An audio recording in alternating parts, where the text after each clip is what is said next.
Bueno, bienvenidos a todos, a todas. Nos volvemos a encontrar en un nuevo número de Seminario de Crítica del Instituto de Arte Americano e Investigaciones Estéticas Mario Busqueazo. En este caso es el seminario número 247, que va a estar a cargo del doctor Daniel Shavelson, el licenciado Norberto Pablo Sirio y el arquitecto Francisco Girelli. Ellos investigadores del Instituto de Arte Americano. eh, y el trabajo que hoy van a presentar es El tango como espacio social afroporteño, el inmueble afro más antiguo de Buenos Aires, 1802. Entonces voy a presentar rápidamente algunos datos de los más importantes del currículum de ellos tres, que son los expositores. Daniel Shavelson es arquitecto y magíster por la Facultad de Arquitectura y Urbanismo de la Universidad de Buenos Aires, especializado en restauración de monumentos y sitios históricos por la Escuela de Arquitectura, Universidad Nacional Autónoma de México, y doctorado en arquitectura con especialidad en arquitectura prehispánica por la Facultad de Arquitectura por la Universidad Nacional Autónoma de México. Se desempeña como investigador superior del CONICET y como profesor titular en la Facultad de Arquitectura, Diseño y Urbanismo de la Universidad de Buenos Aires. Ha sido profesor en universidades de diversos países de América. Es fundador del Centro de Arqueología Urbana de la UBA, el área de Arqueología Urbana del Gobierno de la Ciudad de Buenos Aires y el área fundacional de Mendoza. Ha publicado alrededor de 50 libros a lo largo de su carrera y ha recibido premios y becas tanto a nivel nacional como internacional. Su labor como investigador se caracteriza por el trabajo de campo. El licenciado Norberto Pablo Sirio es licenciado en Ciencias Antropológicas con orientación sociocultural por la Facultad de Filosofía y Letras de la Universidad de Buenos Aires. Actualmente se está doctorando en la misma carrera y entidad. Es director de la Cátedra Libre de Estudios Afroargentinos y Afroamericanos en la Universidad Nacional de La Plata. Es investigador del Instituto de Etnomusicología de la Ciudad de Buenos Aires, docente de la licenciatura de Teoría y Crítica de la Música de la Universidad Nacional del Litoral. Es consultor de la UNESCO y miembro del número de la Academia de Conocimientos Interdisciplinarios de la Universidad Nacional de Palermo y es miembro activo de la Asociación Misibamba, Comunidad Afro-Argentina de Buenos Aires. Sus investigaciones han dado lugar también a diversos artículos, libros, CDs y DVDs. El arquitecto Francisco Girelli es arquitecto por la Facultad de Arquitectura y Urbanismo de la Universidad de Buenos Aires. Actualmente se encuentra doctorando en CONICET. Se desempeña como docente en Historia de la Arquitectura y en la materia optativa de investigación, marcos, conceptos y herramientas, ambas en la FADUA. También es investigador del Centro de Arqueología Urbana y del Instituto de Arte Americano Mario Busqueso, y sus investigaciones pueden encontrarse publicadas en formatos en artículos en revistas especializadas, ponencias de eventos científicos y en su libro Los azulejos del Antiguo Colegio Nacional. Ha participado en la elaboración de proyectos de intervención y recuperación de sitios históricos y en diversas excavaciones arqueológicas en la Ciudad de Buenos Aires y otras provincias. Vamos a escucharlos a ellos y luego tenemos como comentaristas invitados a Facundo Scanzi y Alejandro Richard, que luego los presentaré oportunamente. Así que, Daniel, te dejo la palabra. Bueno, gracias, hola a todos. Me disculpo antes de empezar que tengo una gripe media engriposa, horrible, que me traje, que parecería una traje del sur, pero bueno, así que disculpen que, en fin, ¿no? Si tengo toses o esas cosas extrañas. Supongo que estos virus no se pasan por internet.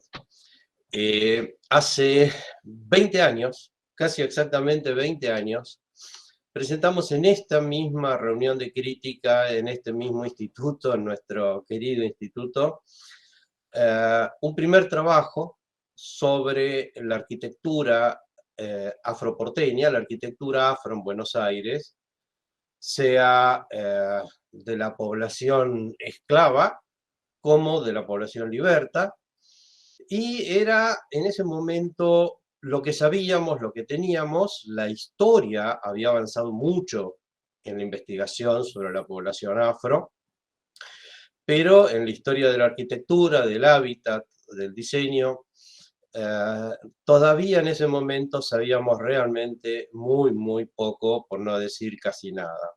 Entendíamos básicamente algo que ya quedó establecido, que había dos grandes territorios a explorar de lo que era o había sido, o había llegado casi al 35% de la población de Buenos Aires. Es decir, que había una vacante en nuestra historia de la arquitectura de un tercio. Un tercio de la sociedad de Buenos Aires no estaba en la historia de la arquitectura o en la historia urbana, lo cual ya de por sí planteaba un problema. Después que había dos territorios. Uno que era el más fácil de explorar, que era la arquitectura para la esclavitud. La arquitectura que la sociedad dominante había generado para albergar y utilizar esta mano de obra masiva, que iba desde la ranchería de las iglesias hasta la pieza del fondo donde vivían 20 esclavos dentro de una casa. Es decir, que no era solamente el patio del fondo, un dibujito con cuadraditos, sino que había formas de vida que era necesario analizar y entender, que eran los espacios para la esclavitud. Y que el más fuerte eran los mercados de esclavos de Buenos Aires, otro tema vacante, del cual en ese momento prácticamente no sabíamos nada, que era donde llegaba el contrabando de carne humana, el terrible tema que hizo viable Buenos Aires como puerto negrero. Por otro lado estaba el otro espacio que era la arquitectura y los espacios de la población afroporteña, de lo cual sabíamos muy poco, casi nada. Había en ese momento una publicación sobre el tema. Recién estaban avanzando los trabajos de Sirio y de otra serie de investigadores que nos fueron después abriendo las puertas y que podemos llegar a lo que entre todos vamos a presentar hoy. Podemos, Eduardo, ir pasando vamos a pasar un power que de alguna manera supongo que todos ya hemos leído el artículo, ¿no es cierto? Ya hemos leído el texto, es decir, que ya lo conocemos. Entonces, preparamos un power como introductorio del problema, del tema que estamos tratando de entender. Ahí Eduardo nos va a estar proyectando este power, va a haber que pedirle cada vez porque problemas técnicos no lo puedo pasar desde mi computadora. La idea es entender el tango, no como lo entendemos hoy, como a partir de una larga serie de reduccionismos históricos se transformó en una especie de danza, de baile, sino como un espacio social en el cual transcurría un conjunto de situaciones que las vamos a ir viendo y que resulta una mirada hacia los espacios en Buenos Aires bastante diferente de las tradicionales. Otra, por favor. Bueno, todos conocemos, y no voy a andar, voy a tratar de ser muy rápido con esto, el tema de la esclavitud, el tema de esta migración de varios millones de personas secuestradas en África y transportadas hacia América, y de la cual una parte menor dentro del total, pero muy fuerte cuando la dimensionamos en números, hacia Buenos Aires, que conformó una realidad multiétnica en la ciudad de Buenos Aires que se ve claramente en las litografías, en los cuadros, en las acuarelas de la época. Fíjense esa que tenemos ahí, que es muy, muy interesante como imagen del Buenos Aires de principios del siglo XIX. La mujer afro vendiendo, el chiquito blanco excelentemente vestido de marinerito, comprando, es decir, pagando, porque es el que tiene el dinero, y adentro del negocio, de la pulpería de esquina, el vendedor, probablemente español por la ropa, y el comprador también es afro, es un gaucho afro. Otro, por favor. Esto nos lleva hacia una imagen de un Buenos Aires que no es la imagen que tradicionalmente nos han repetido los libros.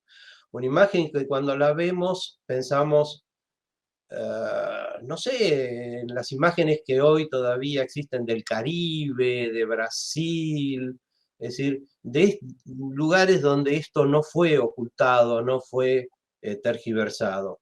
La imagen de abajo a la izquierda, lo que está sobre la derecha, los arbolitos, es Plaza San Martín.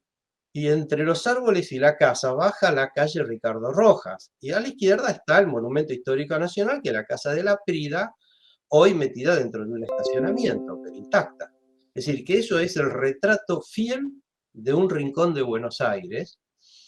y que cuando lo vemos nos suena como muy extraño, ¿no es cierto?, distinto de esa imagen, otra por favor, que la historiografía nos ha mostrado.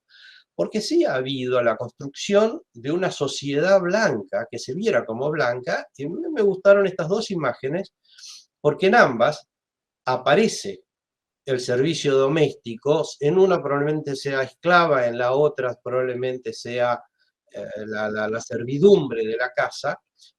Hay casi un siglo entre una y otra, pero en las dos el posicionamiento de las figuras es prácticamente lo mismo, es decir, de antes y después de la libertad de los esclavos, la realidad demasiado no había cambiado. Otra, porfa.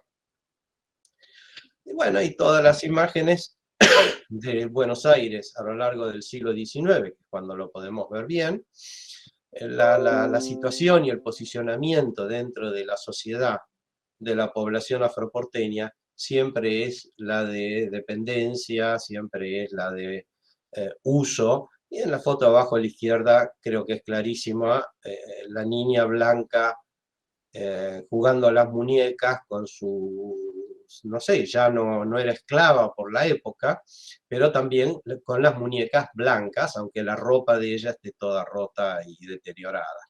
Otra, por favor.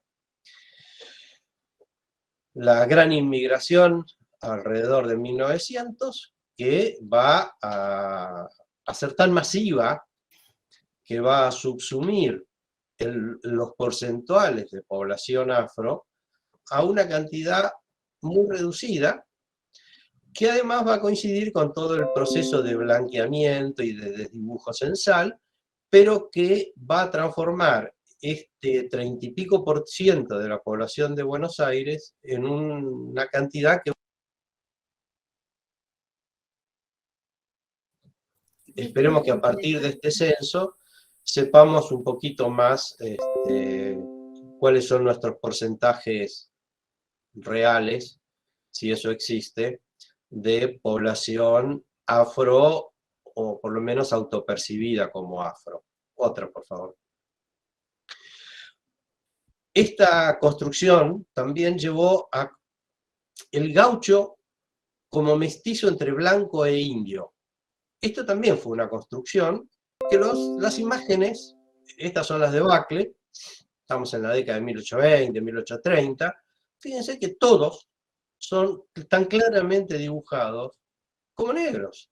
Es decir, los trabajadores que están haciendo este trabajo rural en la ciudad es población afro. Y eso es interesante. Pasa otra, por favor.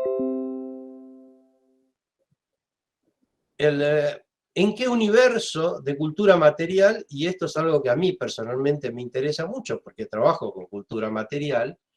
Este grabado que muestra esta interetnicidad de Buenos Aires, con pequeñas diferencias, por supuesto, los blancos con zapatos, los negros sin zapatos, digamos, son sutilezas, pero que la cultura material envolvente, salvo los alimentos, en esta pulpería, son todos importados. Y lo que está ahí, salvo los ponchos, es todo encontrado arqueológicamente, y los vasos, los frascos, las botellas, las pipas, los botones, hasta los hierros de los barriles, todo, los ponchos, todo era importado.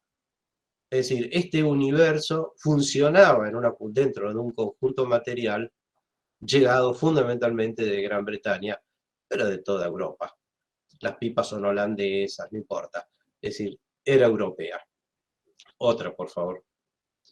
Eso llegó a nuestros finales del siglo XX con esto que me gusta mostrarlo porque es terrorífico, ¿no es cierto? Fue etapa de diario, ¿no? Esa idea impuesta de que no se puede ser argentina y negra, y esta mujer maravillosa que dirige una asociación de afrodescendientes, no se le permite salir por Ezeiza porque no podía ser negra y argentina para migraciones. Otra, por favor. Esta ceguera la vemos todo a lo largo del siglo XX. En arqueología es claro cuando se encontró un cementerio en Arroyo de Leyes, provincia de Santa Fe, hoy totalmente destruido, donde se encontraron decenas de tumbas que han sido interpretadas como un quilombo, es decir, un sitio de refugio afro en las afueras de Santa Fe, y se encontraron estos objetos enterrados con los cadáveres, que después de exhibidos, estudiados y publicados, se decidió que como no eran ni indígenas, ni eran blancos, el gaucho se suponía que no podía haber hecho objetos de cerámica, se podían destruir o desbaratar las colecciones porque no podían existir. Es decir, al no corresponder a ninguno de las cosas establecidas, no eran, y por lo tanto eran falsos, y ya los podía directamente descartar o tirar a la basura, como pasó con la mayor parte de esta colección. Otra, por favor, Eduardo.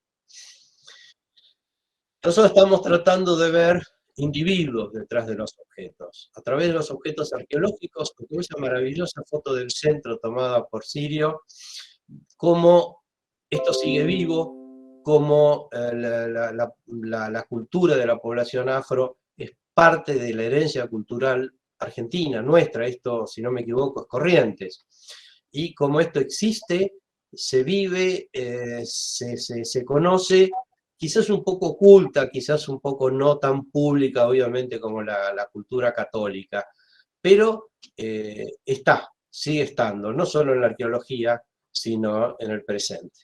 Otra, porfa. También hay individuos detrás de los papeles.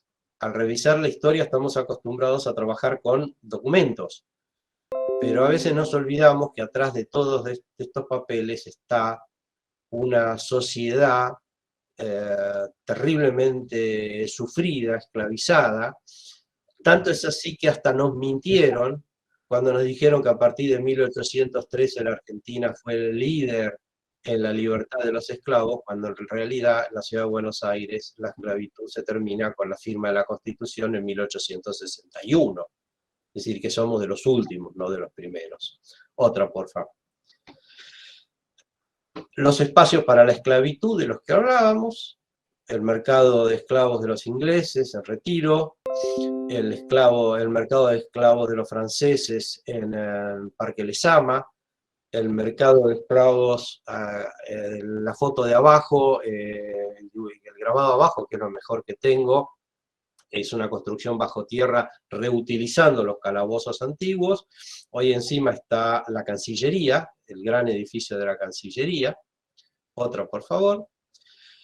Y acá tienen el gran mercado de esclavos privado, el de los Ascuénaga Basavilbaso, con esa fachada monumental que tanto ha dado que hablar a la historia de la arquitectura como ejemplo del barroco porteño.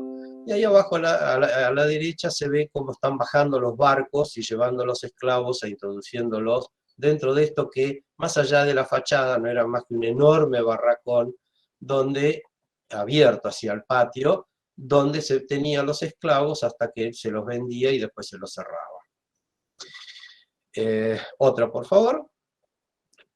Por el otro lado están los espacios afro, del cual el más antiguo que nos queda alterado y transformado en iglesia católica es la capilla, la llamada Capilla de los Negros en la ciudad de Chascomús, hoy visitable, pero que sigue manteniendo en gran medida una serie de tradiciones que son importantes y nunca las he visto realmente estudiadas con profundidad en este caso, pese a ser de 1860 y pico. Otra, por favor. Incluso capillas afrocatólicas, esta a primera vista en la ciudad de Paraná es invisible, parece una iglesia católica cualquiera, pero al excavarla encontramos cómo fue alterada y transformada para pasar de una capilla afro a una capilla católica tradicional, pese a que tiene esa escalerita en el frente que hacía que la misa se diera hacia el espacio abierto del atrio y no en el interior, es decir, con un relicto de su primera época de existencia. Gracias a Alejandro y Patricia, porque con ellos excavamos esto. Otra, por favor, y que están mirando. Incluso espacios no imaginados, como los que había en el campo o en la puerta de muchos de los cementerios, porque los esclavos o sus descendientes no podían ser enterrados en suelo consagrado, entonces muchas veces se los dejaba directamente entre los árboles, arriba, enfrente o alrededor de los cementerios. Otra, por favor. La última, y esto es un hallazgo de Francisco, que también anda por ahí, y que ahora nos va a hablar, que es un sector de Buenos Aires, del barrio de Montserrat. Este es el catastro de Pedro Vir, la década de 1860, y coincidente con el momento de la final libertad de la esclavitud en Buenos Aires. Y fíjense que todos esos puntos que tienen un numerito blanco, en el catastro dicen, y no lo habíamos visto, y miren que este se ha publicado 100 veces, y nunca se vio: cancha de baile de los morenos, cancha de baile de los negros, sociedad camundá, sociedad benguela, candombe de Grijera, sociedad congo-angunga. Es decir, está claramente ubicado cada una de estas asociaciones comunitarias africanas o propiedades de ciertas personas, y además como probablemente, y eso está desarrollado en el texto que ya leyeron, se conectan unas con otras. Es decir, las líneas que separan, como si fueran medianeras, que van separando todos estos lotes, en realidad son abstracciones que Vir necesita representarla porque la propiedad tiene que tener un límite, pero en realidad son líneas, no quiere decir que haya una pared. Y no casualmente gran parte de estas asociaciones africanas se conectan por los fondos o de manera lateral. Es decir, que a lo mejor son líneas que dividen propiedades en papel, pero no los dividen físicamente mediante paredes o zanjas, como era a principios del siglo XIX, o simplemente una fila de arbolitos. Esto nos llevó a repensar un poco el funcionamiento de esta zona, y gracias a un conjunto de hallazgos de los que nos va a hablar Pablo Sirio ahora, encontró las escrituras de todas y cada uno de estos lugares y cómo pasaron a ser propiedad de los afrolibertos, por lo general, a quienes las compraron, y cómo siempre son denominadas tangos. Y es importante porque el tango son, en realidad, los espacios, esos patios que nosotros los vemos en el dibujo como un patio, e imaginamos desde nuestra cultura que es un patio, no sé, un lugar para jugar, para la canchita de fútbol, qué sé yo. En realidad son espacios de sociabilidad, estos tangos son espacios de sociabilidad importantísimos que conformaron este 30% de nuestro Buenos Aires, que aún nos queda como un enorme agujero para estudiar. Le paso la palabra a quien sigue. Laura nos dirá cómo se continúa. De acuerdo, gracias Daniel. No sé si Norberto y Francisco querían hablar ahora, tenían algo más para agregar a la presentación o al final. Podría hacer una lectura ideológica de lo que acaba de exponer Daniel, una lectura entre líneas, porque hay dos cuestiones que son muy interesantes, medulares, para entender la perspectiva desde la cual queremos interpretar este sitio histórico. Él habló en su discurso y en las imágenes que pasó, entre líneas, una problemática que es centro y periferia. Y me parece una problemática pertinente dado que estamos abordando este lugar como espacio inmueble, ¿no? Desde el punto de vista geográfico, edilicio. ¿Qué lugar ocupaban esos afrodescendientes africanos en ese Buenos Aires que, partiendo de la base, era un 30% en promedio, con lo cual estaba en igualdad de condiciones numéricas con los otros grupos? La verdad que la ciudad de Buenos Aires debería llamarse Negros Aires porque fue una ciudad creada para el tráfico negrero directamente. Fue creada para eso, para proveer de esclavizados al Alto Perú, vía Córdoba y a Chile. Cosa que está debidamente probada. En Negros Aires, en esa línea, A partir de 1580 ya tiene población esclavizada porque era imprescindible, acá no se producía nada, salvo contrabando, entre ellos el de mercadería humana. Y esta cuestión de centro y periferia es interesante como hasta fines del siglo XIX, desde un punto de vista historiográfico, documental, el tema de la negritud del tango no era discutido. Era obviamente una música negra y un espacio de sociabilidad negra.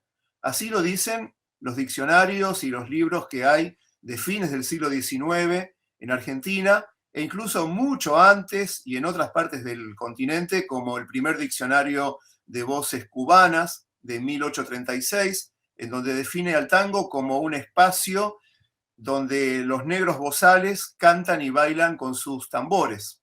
Palabra más, palabra menos. Lo mismo ocurría en Uruguay, lo mismo ocurría en Venezuela. O sea, estamos hablando de un fenómeno continental y lo mismo ocurría en Nueva Orleans, cuando era dominación española, en la famosa Plaza Congo, donde justamente se bailaba el tango. Con lo cual, estamos en una visión macro continental, y esta cuestión de centro y periferia en la Argentina empieza a ser, digamos, siguiendo con las metáforas geográficas, ¿no? Una tectónica de placas, se podría decir. Se empieza a mover estas placas, lo que ocupaba el centro, hacia las periferias. Las imágenes que mostró de dibujos, de fotos, los negros ocupan periferia, o son sirvientes, o son domésticos, ocupan el margen del dibujo, literalmente el margen del dibujo, pero habían ocupado un rol central. Y en la historiografía específicamente del tema del tango, eso empieza a ser discutido no hace mucho. Pocos años, y con bastante virulencia, con bastante virulencia argumental. Es un tema que realmente molesta mucho hablar de la negritud del tango.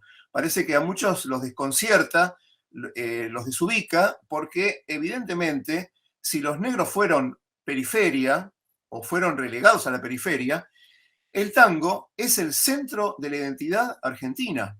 Es la piedra basal de nuestra identidad argentina como representación simbólica en el país y ante el mundo. No hay otra música ni práctica cultural tan importante como el tango a nivel de marca país. Y mostrar que esto tiene un origen negro es realmente asumir el compromiso de que nuestro país, y desde la época colonial, fue cómplice y beneficiario directo de la trata esclavista durante 3 siglos y medio. Con lo cual, bueno, como para animar la velada, yo tengo mi humilde hipótesis de que el tango no tiene influencia negra. Sinceramente, no tiene influencia negra. El tango es negro. En todo caso, después y mucho más tarde, tuvo influencia blanca, pongámosle fines del siglo XIX para ser generosos.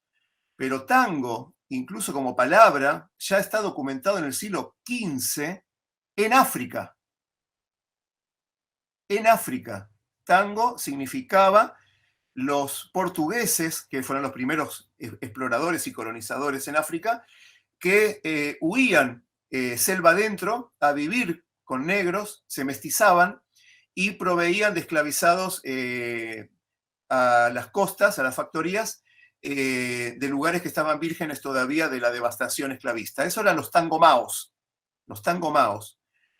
Y Tango como localidad es una localidad que existe hoy en Angola, paradójicamente muy cercana a otra localidad llamada Milonga y muy cercana a otras 3 localidades llamadas Candombe. Todo en Angola, ¿no? Con lo cual tenemos una geografía musical del continente africano, una toponimia musical que se espeja hoy en la Argentina. La otra línea argumental que dejó entrever Daniel en su exposición es el tema de la presencia de los afroargentinos del tronco colonial hoy, los argentinos que descienden de africanos esclavizados.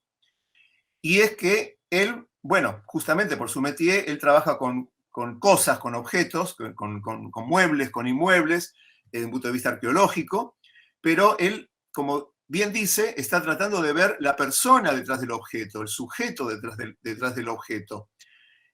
Y ese sujeto es un sujeto vivo, un sujeto a derecho a tener su propia identidad en un país europlanista, del cual este movimiento tectónica de placas, como digo, del blanqueamiento del tango, ocurrió con la generación del centenario, básicamente. De hecho, una de las imágenes que pasaste, esa litografía donde está la pulpería, ya está blanqueada. El guitarrero no es la original esa, el guitarrero es negro en la original. O sea, esa ya sufrió el blanqueamiento del Villiquen, digo yo, ¿no?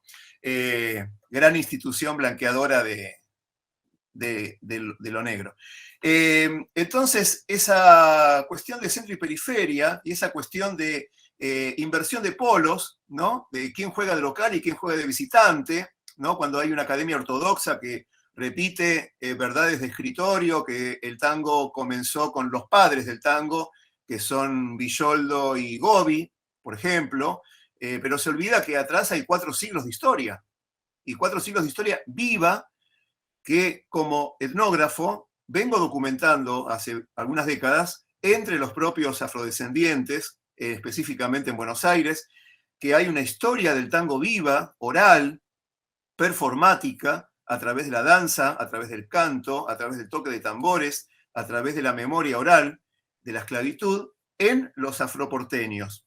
Entonces, lo que digo, para cerrar, todos, absolutamente todos los libros que hablan del tango, ninguno se tomó en serio la posibilidad de estudiar la vertiente, llamémosla de alguna manera, afro, no quiero decir influencia porque no es influencia, la vertiente afro, el origen afro, consultando la voz de los propios afrodescendientes que están vivos y que ellos tienen su historia. Ha sido una historia a la carta, una historia de manual, llena de lugares comunes, de lugares arquetípicos, mitológicos, eurocentrados, en donde se ficcionó etimologías de modo muy vasto, como milonga, que es la unión de 2 palabras, una palabra griega y una palabra latina, melos, longa, entonces dan sonidos largos, con lo cual no explica nada,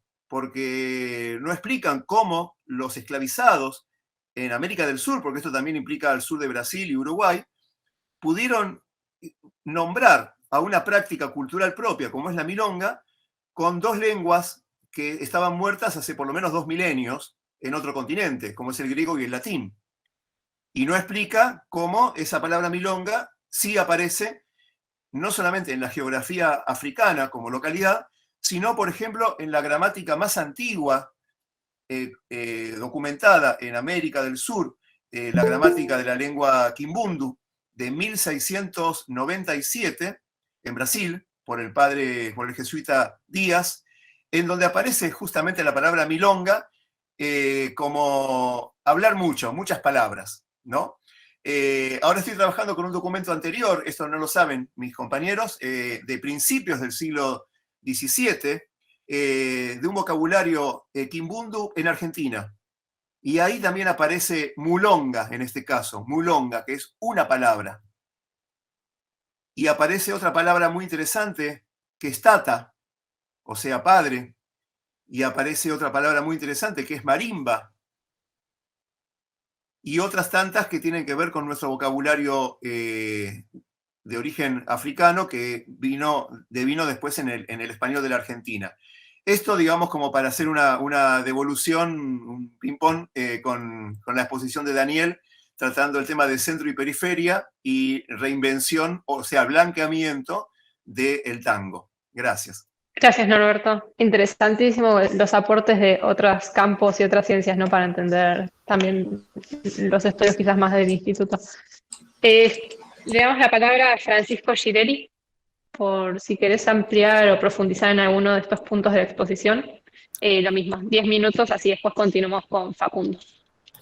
Bueno, voy a ser muy breve, en realidad me voy a guardar quizás para después de los comentarios, si surge alguna pregunta, poder aprovechar esa oportunidad. Voy a hacer simplemente un breve comentario en relación a cuál fue un poco el origen de este trabajo que estamos presentando. Daniel mostró un poco cuál es el marco y el contexto donde la presentación o sea, el tema tiene sentido.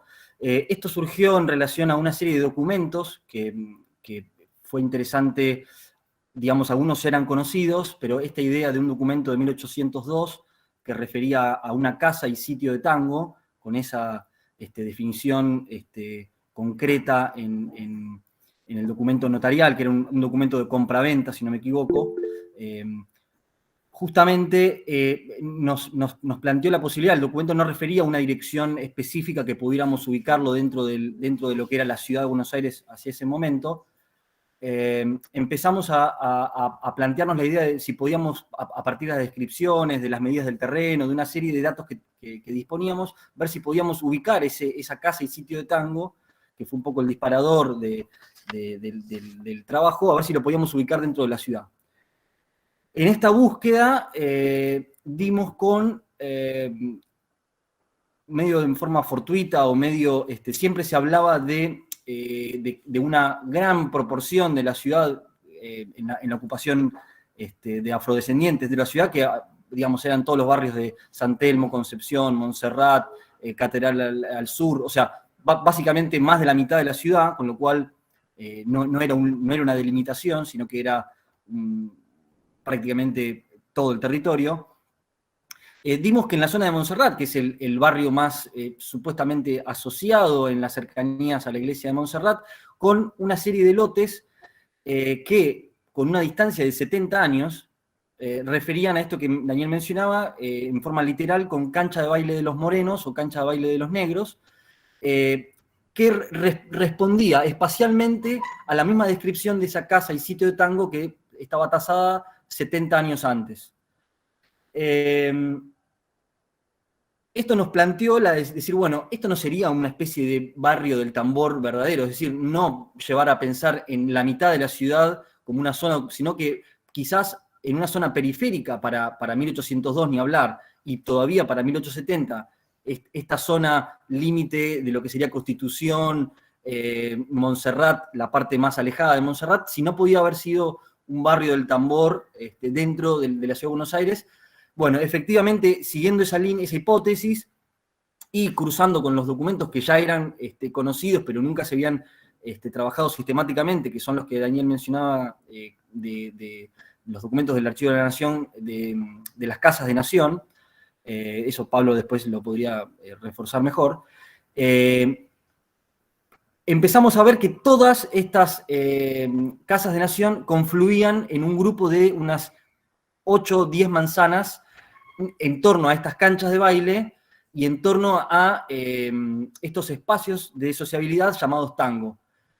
Con lo cual, esta hipótesis nuestra de poder ver si podíamos ubicar este terreno aislado a partir de un documento, nos llevó a encontrar que en realidad, más allá de que no pudimos encontrar, o sea, decir fue este lote, casi podemos asegurar que cae dentro de estas manzanas. Por esa cuestión, o sea, de partir de un lote nos llevó a imaginar un fragmento, un sector delimitado de la ciudad asociado a todas estas prácticas y al origen del tango como el que conocemos hoy en día y que ya ambos compañeros subieron desarrollar en profundidad. Así que simplemente quería hacer esta salvedad que está explicado en el trabajo, pero no siempre todos los asistentes lo leen como Daniel da por sentado. Quería hacer este breve como anclaje del trabajo. Así que nada más. Muy bien, gracias Francisco. Entonces le damos la palabra a Facundo Scanzi, que es un comentarista invitado externo al Instituto Norteamericano. Lo presento brevemente. Él es percusionista, musicólogo por el Conservatorio de Música de Morón Alberto Ginastera y docente especializado en folclore y música afroargentina. Ha recibido becas por el Fondo Nacional de las Artes y por el INFD e integra la Asociación Misibamba y la Red Federal Afroargentina, con las cuales trabajó en la difusión de la cultura afroargentina y el candombe porteño. Y desarrolla además tareas de investigación en el Instituto Nacional de Musicología Carlos Vega. Facundo, te dejamos la palabra, así puedes comentar el trabajo. Bueno, ¿qué tal? ¿Cómo están? Muchas gracias, primero que nada, por el espacio, por el trabajo, y bueno, y por la palabra también, por ponernos palabra también, por ponernos la voz, darnos la voz a los afroargentinos, me parece fundamental y buenísimo. Y bueno, primero celebrar esta investigación y estas investigaciones que se vienen haciendo hace ya tiempo, por suerte, como afroargentino y como afroporteño, porque, bueno, nos reivindican y ya que fuimos literalmente, como decían, borrados del mapa, en términos literales, y ahora nos están empezando a volver a poner en el mapa.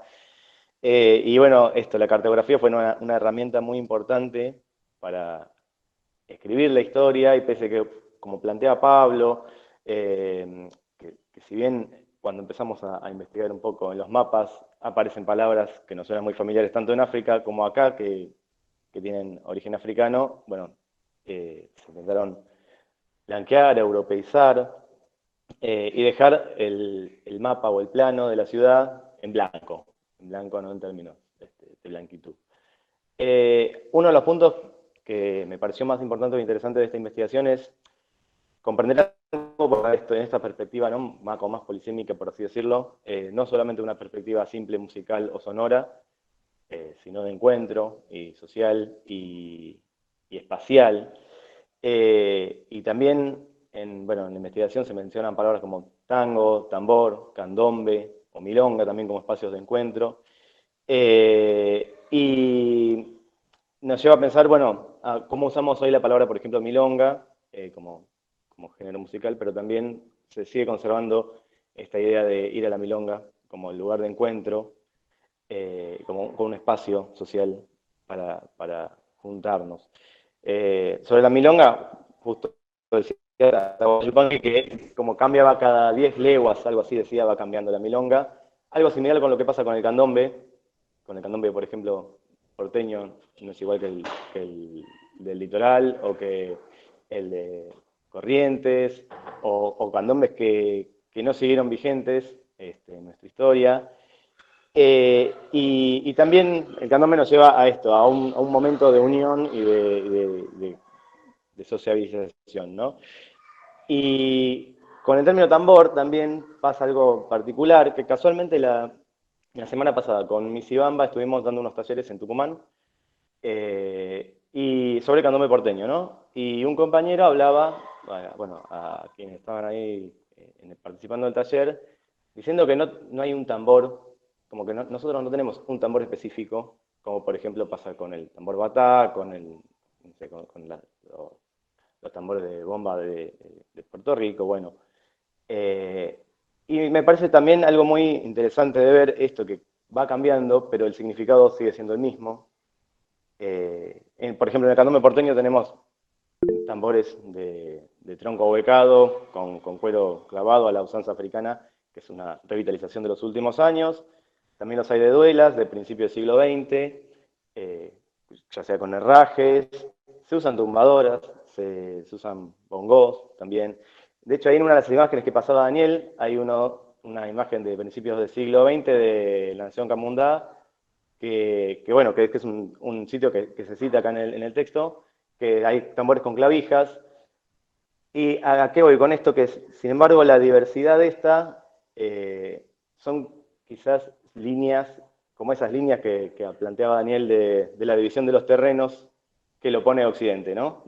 Bueno, este tambor específico para este toque en particular, porque en la vivencia y en la práctica cultural lo que nos pasa es que el tambor es algo más simbólico y es el hecho de la reunión, ¿no? Y bueno, hablando específicamente del tango, me parece una justicia poética casi decir que el documento es el Día Nacional del Tango, es justamente el Día del Documento. Ahí como, bueno, un poco lo que planteaba Pablo, ¿no? Una reivindicación, que el tango es negro, no es que tiene influencia negra, entonces ahí, bueno, el destino hizo justicia. Y también hablando un poquito con esto de la diversidad de sentidos, ¿no? Pablo hablaba de tangumae, o el término tangu, digamos, del bantú, que también puede significar tiempo, y ahí, bueno, se nos cruza el espacio-tiempo, ¿no? Y bueno, planteándolo un poco en los términos de hoy en día, si bien este texto habla del pasado, pero creo que seguimos un poco usando estos mismos términos y estas mismas prácticas culturales para encontrarnos como socialización. Las familias afroporteñas nos estamos volviendo a encontrar con, por ejemplo, desde la práctica del tango, con otras familias, y el tango vendría a ser ese espacio, ese tiempo para volver a hacer lo nuestro, como dice en una frase ahí del texto, ¿no? Hacer lo nuestro, hacer lo de antes, en tiempo presente, quizás en como una especie de tiempo circular, quizás más, con una perspectiva más afrocentrada, ¿no? Y entonces, con toda esta diversidad, digamos, de lo que decíamos, diversidad de musicales, tanto en el tango, en la milonga, o en el candombe, o la diversidad de tambores, yo creo que tanto no importa el espacio y el tiempo, porque de hecho nosotros también fuimos, como decíamos, cada vez estábamos yendo más para la periferia. Después las familias fueron desplazadas de esos barrios del tambor, o ese partido de los tambores africanos, como también aparece en otro documento. Fuimos desplazados para Flores y para otros barrios, y ahora estamos más en el conurbano. Pero sin embargo, seguimos buscando estos tangos de encuentro, estos lugares de encuentro, para seguir reviviendo nuestras prácticas y reconstruyéndolas. Así que bueno, eso es un poco lo que tenía para comentarles, para agradecerles en nombre de la comunidad, porque es eso, estamos todo el tiempo volviendo a estas prácticas y reconstruyendo mucho de esta historia que nos cuesta encontrar y nos cuesta encontrar en textos académicos que no nos contaron, que si no es por vía oral se perdió. Entonces celebro este tipo de investigaciones. La verdad, muchas gracias. Gracias, Facundo, por tu comentario. Vamos a pasar a escuchar entonces al segundo comentarista, que es Alejandro Richard. Él es arqueólogo y becario doctoral del CONICET. Como investigador participa del Centro de Arqueología Urbana y de aquí del Instituto Norteamericano y del Museo de Ciencias Naturales y Antropológicas, profesor Antonio Serrano. Así, Alejandro, dejo para que puedas comentar vos. Buenos días, ¿qué tal? Bueno, muchas gracias primero por la invitación a participar, por el espacio.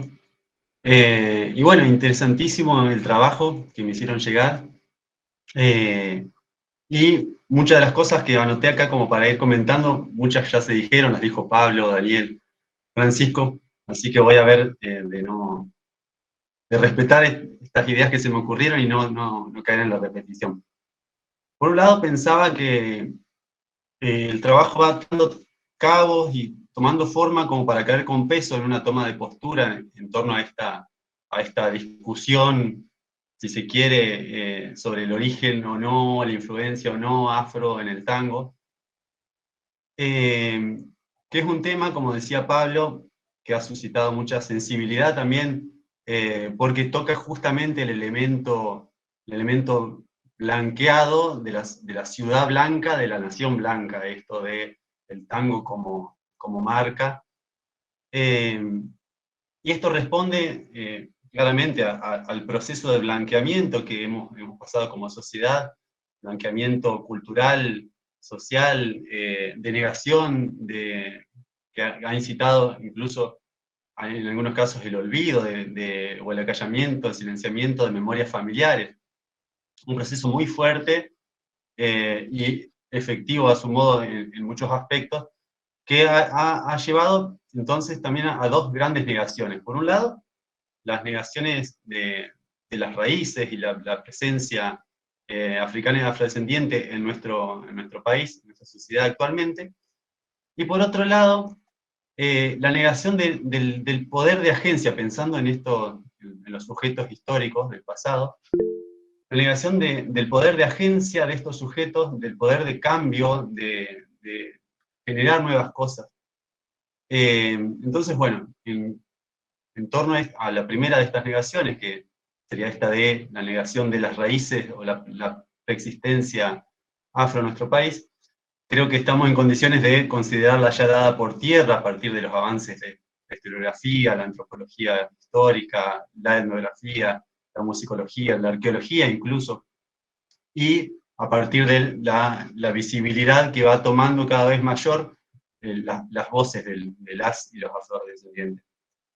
Pero es en torno a la segunda de estas negaciones, esta de poder dimensionar el poder de agencia de estos sujetos en el pasado, donde creo que ahora nos encontramos, es la tarea que que nos toca ahora, derribar estos estereotipos y ideas que de algún modo todas y todos fuimos seteados al habernos criado en esta sociedad blanqueada, y poder pensar en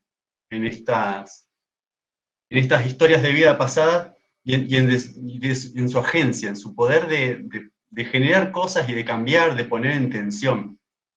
Eso me parece crucial, y por eso celebro este trabajo en esa dirección. Me parece que está yendo por ese lado, como muchos trabajos y búsquedas actualmente. Bueno, entonces yendo al trabajo, observo que han hecho los autores un recorrido por las instituciones, si se quiere, en torno a las cuales se ha comulgado la comunidad africana y afrodescendiente, o las comunidades históricamente, primero las cofradías ligadas a la iglesia, y Daniel nombraba esto de la utilización del atrio afuera del edificio de la iglesia, y los sitios de nación, más adelante en la historia, ya para el siglo XIX, también conocido como tangos, tambos, o candombes, o tambores, esto que mencionaba Facundo recién, esto del tambor no como el objeto, sino como el lugar de socialización que trasciende a lo que una visión eurocentrada podría pensar como el barrio del tambor, el tambor haciendo referencia a algo mucho más profundo y mucho más dinámico, y con importancia social. Esto me llevó a pensar, dije, bueno, a ver, ¿qué está pasando en Montevideo? Tenemos un trabajo muy reciente de Alex Borucki, su libro de compañeros de barcos a camaradas de armas, donde él aborda el espacio rioplatense, tanto Buenos Aires, porteño, como montevideano, asumiendo o planteando que responden a una misma dinámica, mal que mal, en torno a la diáspora africana. Revisando este trabajo, también el autor destaca que las celebraciones de origen africanas también son llamadas tambos y tangos en la vecina ciudad, y particulariza que la palabra candombe llega en la década de 1830, a partir de la ocupación luso-brasilera, y de una fluida comunicación entre Río de Janeiro y Montevideo. Eso como un detalle. Otra cosa que me llamó la atención es la fecha temprana de este documento que refieren en el trabajo Daniel, Pablo y Francisco. 1802 es la tasación de esta casa y sitio de tango, que claramente ya venía funcionando como tal. Entonces, esto me llevó a pensar en la ciudad de Buenos Aires, hacia fines del siglo XVIII. Perdón, Pablo, que voy a caer en las estadísticas, sé que no, no son de tu agrado. Pero bueno, observando, todos conocemos que hubo un gran crecimiento urbano entre mediados del siglo XVIII y principios del siglo XIX para Buenos Aires. De 6.000 habitantes pasa la población total a 45.000, y la población, consignadas como negra y mulata, pasa de 1.000 a 15.000. Esto quiere decir que se duplica porcentualmente de un 17% a un 33% de la población para 1810. Esto nos está hablando de una gran cantidad de hombres, de mujeres, niños, niñas, que están llegando desde África esclavizados, y comienzan a articularse en ese espacio urbano, generando claramente redes de sociabilización, de solidaridad y de parentesco durante esas décadas. También me gustaría destacar un poco la reconfiguración identitaria a partir de tensión, y como una novedad también para esas décadas, donde está fechada esta casa y sitio de tango. Este movimiento de personas también lo vemos reflejado en los trabajos de Rosal, que trabaja con los propietarios afroporteños de inmuebles, y hay un crecimiento notable para esa última década del siglo XVII y la primera del XVIII, de un aumento de los propietarios afroporteños de inmuebles en Barrio Sur y también en Barrio Norte, que es otra cosa que marcan los autores del trabajo. para no esencializar como la presencia afro solo en el barrio del Tambor, solo fuertemente ahí, sino que también había sociedades de nación en otros sectores urbanos. Bueno, finalmente destaco la propuesta de los autores de pensar el concepto tango en perspectiva afrocentrada, es decir, a partir de su carácter multidimensional, cotidiano y participativo. Esto me parece que es central para poder pensar en ese tango del que estamos hablando. Y dejo una pregunta, se me ocurrió que no estaba en el trabajo, esto de, no sé si se pudo identificar quién o quiénes son los propietarios de este inmueble al momento de la venta o de la tasación, siempre pensando en línea de la posibilidad de hacer una microhistoria de algún modo, siguiendo trayectorias de vida, y son cosas que desde la historiografía siempre nos enriquecen enormemente estos planteos macro que podemos hacer desde otras disciplinas. Bueno, esos serían mis comentarios. Gracias, Alejandro. Excelente. No sé si hay alguien más que quiera hacer algún comentario o pregunta antes de que los autores vuelvan sobre este punto que dejaba abierto Alejandro. Soy Giselle Cabrera, de hecho no pertenezco a la UBA, me enteré de la charla anoche, que me pasó un comentario un compañero y yo estoy haciendo todo un trabajo de investigación respecto a las herencias de los libertos durante el rosismo. Y también soy docente del nivel secundario. Me gustaría saber si hay alguna manera de bajar este contenido o de transformar el currículum escolar de nivel secundario para que esto también se pueda visibilizar, porque tal como dice Alejandro Richard, o como dijeron también los otros investigadores como Facundo Scanzi, de que hay una necesidad de desaprender esta ideología blanca y cómo es que se puede hacer para transformar o para poder abordar todos estos ejes y transformar también el currículum académico, como para desaprender toda esa ideología. Perdón, les decía que ahí están por preguntar algo más por el chat, ahí están poniendo por escrito y si les parece ya respondemos a todas las consultas juntas. Perdón, yo tengo también una pregunta, no sé si las hacemos todas juntas y después... Sí, por favor, todas las preguntas ahora. Bueno, buenas tardes. Mi primer comentario es una felicitación a este seminario que en lo personal me convoca en dos aspectos. Uno por el objeto de estudio en particular, y está, bueno, ya no vacancia porque ya ha sido estudiado por estos investigadores, pero por supuesto que siempre hay mucho más para sacar a la luz en la medida del ocultamiento también que ha sido víctima la cultura afro, argentina y afroporteña en particular. Y por el otro lado, el otro valor que quería destacar es esta intersección, interdisciplinariedad que se da en el trabajo de Norberto Pablo Daniel, en el que, bueno, justamente la arquitectura y la música se cruzan en sus respectivas expertices disciplinares para venir a explicar de manera, con otro punto de vista, con un enfoque enriquecido esta cuestión, ¿no? Así que estoy particularmente convocada por este tema. Luego tengo una pregunta que tiene que ver con algunos datos.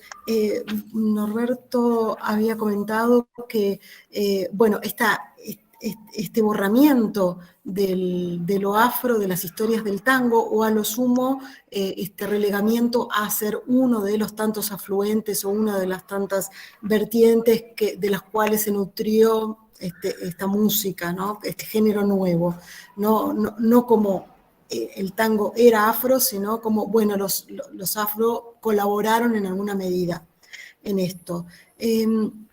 Y me interesa en particular el modo que en la década de los 30 se empiezan a escribir las historias del tango, no solamente en ensayos, sino también en otros textos como películas y programas de radio, inclusive artículos periodísticos, y en particular una película que se llama Así es el tango, en donde cuentan resumidamente la historia del tango, y en esa historia del tango el origen es afro, ¿no?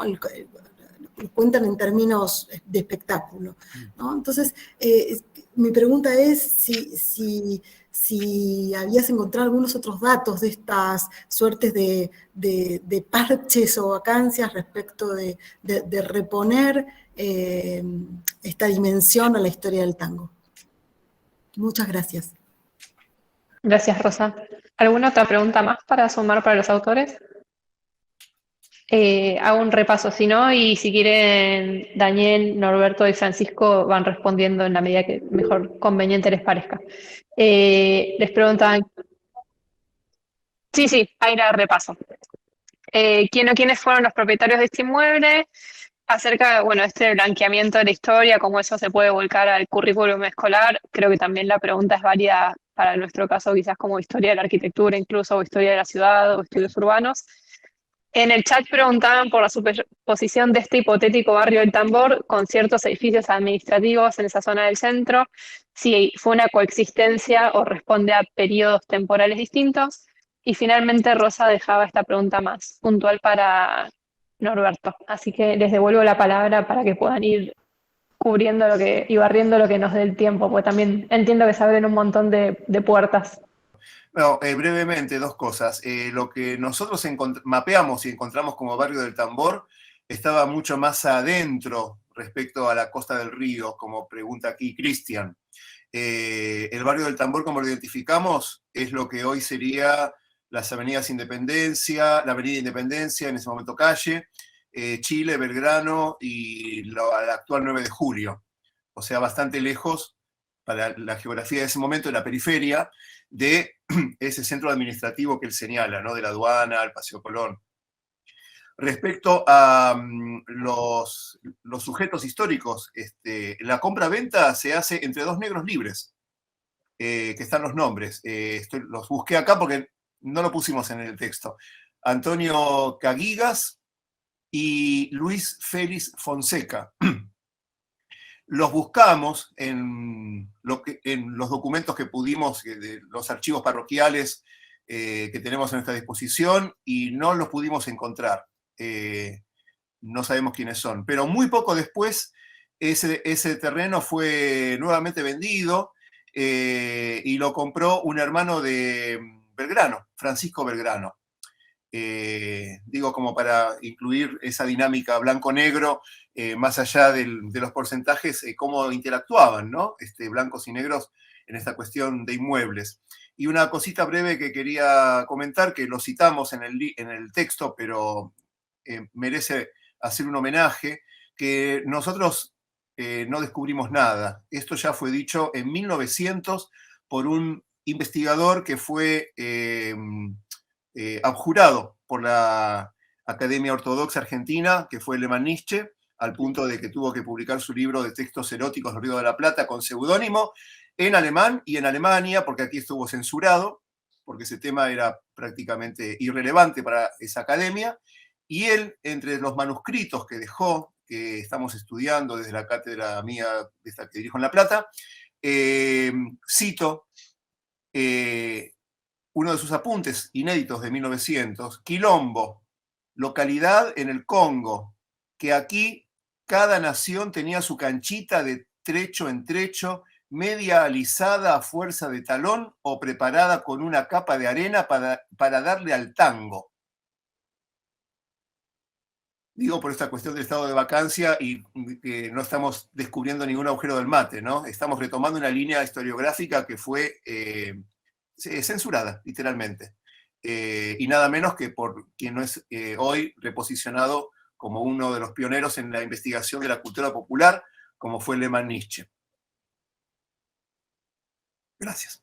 Gracias. Daniel o Francisco, no sé si quieren responder alguna de las otras cuestiones que quedaron.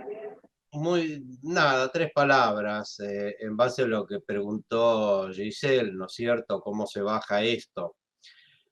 Nos costó 20 años, lo dije cuando creo que empecé, que en nuestro propio instituto, digamos, donde ya una nueva generación, no es un tema de generaciones anteriores, nuestra propia generación, nos ha costado enormemente poder pegar el salto historiográfico que implica entender este tema, y pasaron 20 años desde que hablamos del tema, y el tema vuelve 20 años y una generación después.